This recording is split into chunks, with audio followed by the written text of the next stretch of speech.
Best Senna builds. I do Manamune, Duskblade, Yomus, Infinity Edge, either Last Whisper. With Swifties, CDR, Tabis or Mercs. And I think she's good with every support. She's a broken champion, and you can play whatever you want with her. I think she's strong with range supports because you can heal them. I think she's strong with melee supports because you have good follow-up. I think she's strong as a hyper carry because you get infinite range and scaling. There's just nothing bad you can do, if that makes sense. I haven't played Maokai in ages, dude. No, I just play Vayne, fuck it. I can win this matchup. What do you mean? But Where's Maokai? this is fine, no? I win my matchup. I expected it to go Maokai. I was expecting to go Maokai as well. But then I realized I haven't played it for a long time. And maybe I get outplayed, you know? Maybe there's top diff. I don't want there to be top diff, so I'm gonna pick for my matchup. So there will not be top diff, but lucky me, having a new chance. You not like Edge of Night on Senna? It would probably be my third choice of lethality items, so if I didn't need either Last Whisper, I'd probably go for that. But I usually feel like you either need healing reduction or you need extra damage.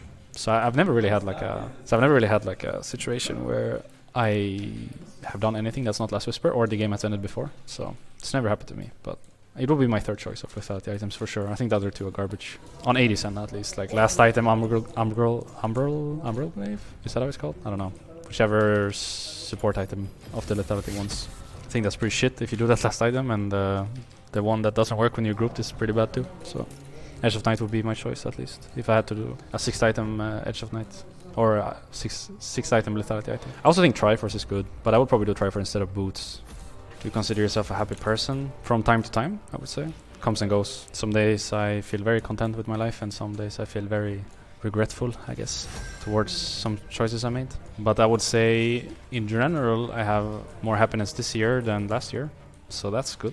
Because last year was really tough. Honestly, if this is not a Sivir game, I don't know when's the Sivir game, so... I'm just gonna have to lock it in. What did he send? Do I even want to open this? But look at the enemy champions. Blitzcrank Varus. Like, my matchup is insane. Wait. Whoa. Wait, what? Where's this? Wait, is this Varus mid? No. They didn't do me this way, did they? Is that the same guy? Like the Mantheon guy? I think it is, yeah, it is. It's Pantheon 1 trick, no? Can't be that many. Careful, my friends. I'm scared of getting hooked there. I'm really scared of getting hooked there. Oh. Ah, I knew it. I was trying to sidestep it. I fucking knew it. I should just walk around against Blitz. Like... Okay. I didn't think he would do that. My bad. I wasted my Q on the minions.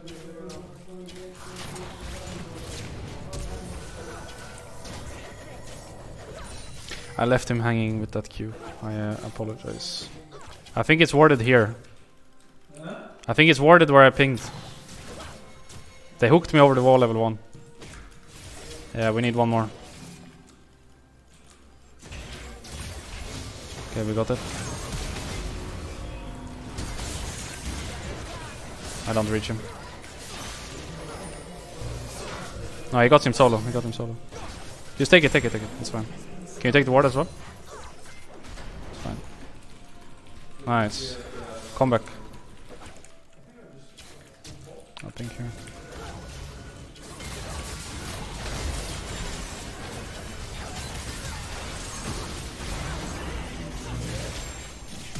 Blitzcrank has hook still. Okay, he did live.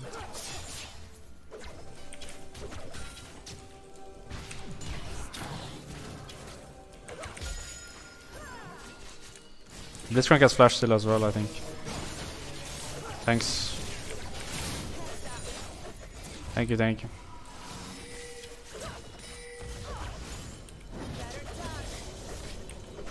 Maybe he wants to ult bot? He's on level 5.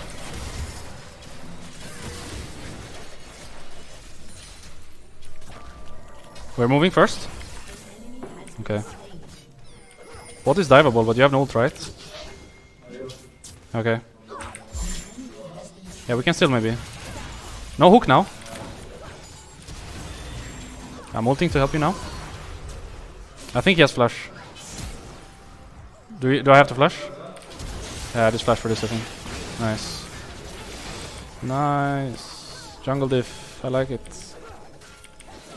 It's like Schalke game all over. This guy has stopwatch in 10 seconds, by the way. Yeah, okay. Yeah, stopwatch anyways in 5, 4, 3. Should not die Varus. I mean, the game is looking really good. My jungler is too good.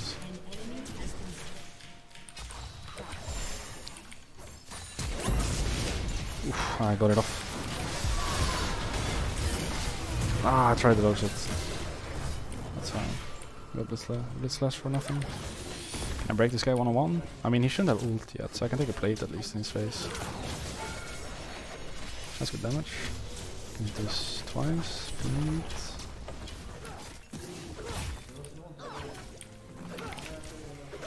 Oh, actually, AD has no flash for 30 seconds. This guy has no flash, by the way. 25 seconds. Wait, that hit me actually. Oh god. Okay, that worked out. I thought for sure I was out of range for ours, but okay. Or did the name help me now? Okay, that works.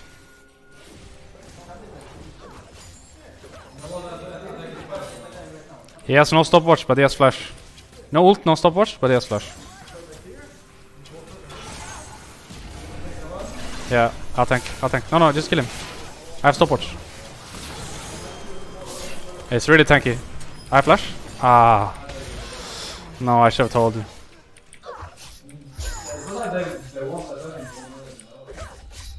Oh, fuck. Sorry. I should have told you. I don't think they have one, so that's fine. When you called for tower, was it pre-14 or after 14? Do you know? Then it was my bad. It was squishy then. Then it's probably because it was if it was after, it was really squishy, and it was before, it was unkillable. You died 14:05, so it was probably close. If it was after 14, it was my bad. For those who don't get it, it's squishy after 14 because the plates drop. Before 14, it's really tanky with the plates. So with him calling, go for a tower. If it was after 14, I made a bad call of not following. I'm calling for Varus instead.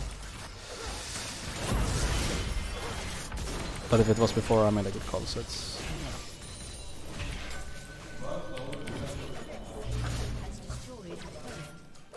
Please stop running. Just give me the kill already. Please.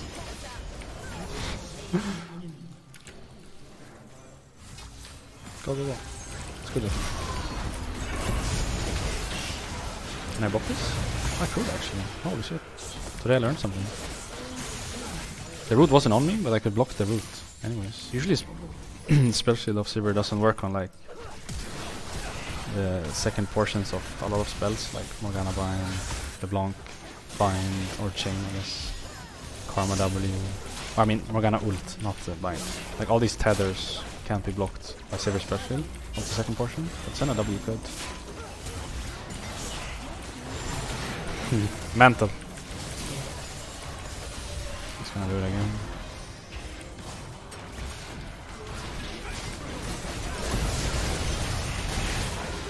Good luck. But I hadn't rooted my teammates.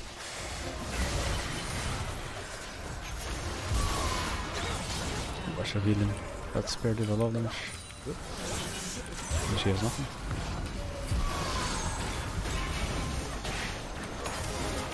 Could even work as a bait, you know, if you get hit by Senna W, enemy team will think that you are gonna be stuck in place and then you spell shield. For sure not everyone else that it works this game.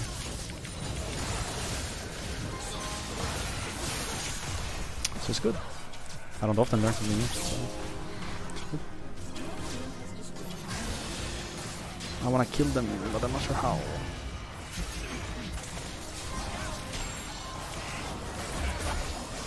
Ooh. No, okay. Thanks for carry. Thanks for carry. Like, where did it open? Like, where did it open? I don't know.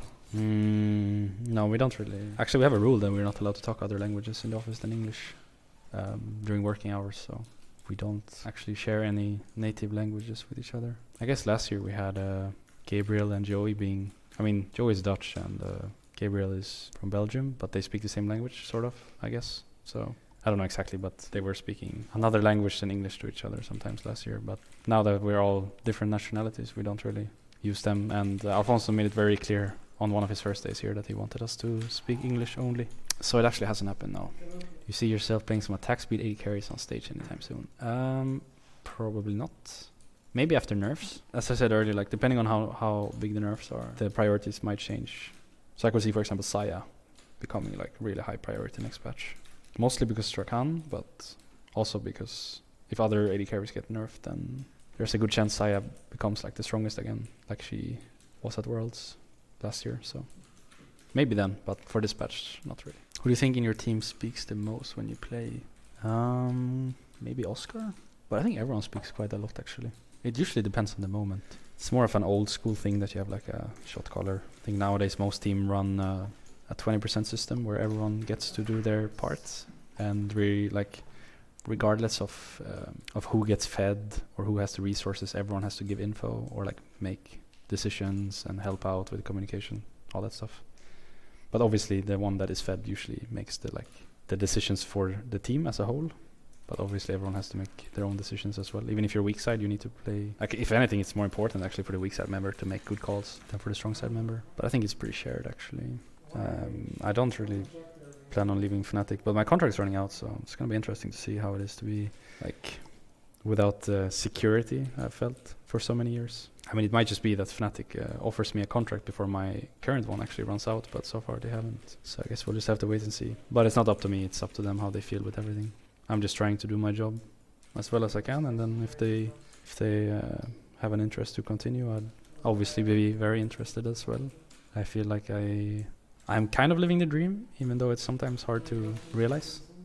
Myself, it's like a lot of times I have to catch myself thinking that my life is shit, and then, you know, like just, whoa, okay, relax for a moment, your life is actually great, stop thinking that way.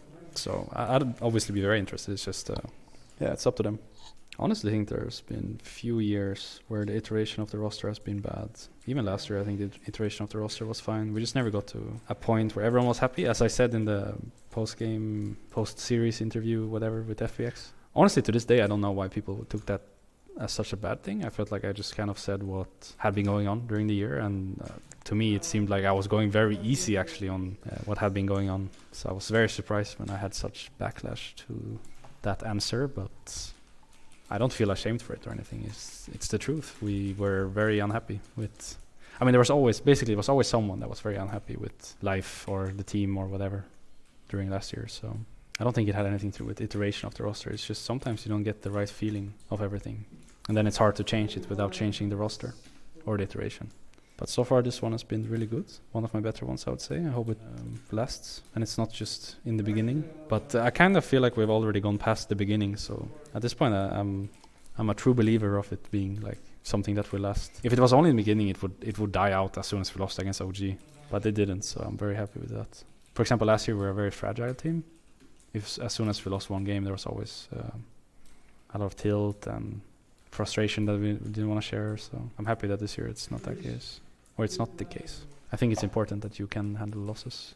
There's no way you win 18-0, however many best of fives you need to play MSI, 18-0, however many best of fives you need to play, and entire worlds. Like every team that's ever played has always lost games. So the fact that we couldn't handle losses last year was actually one of our biggest weaknesses, I would say.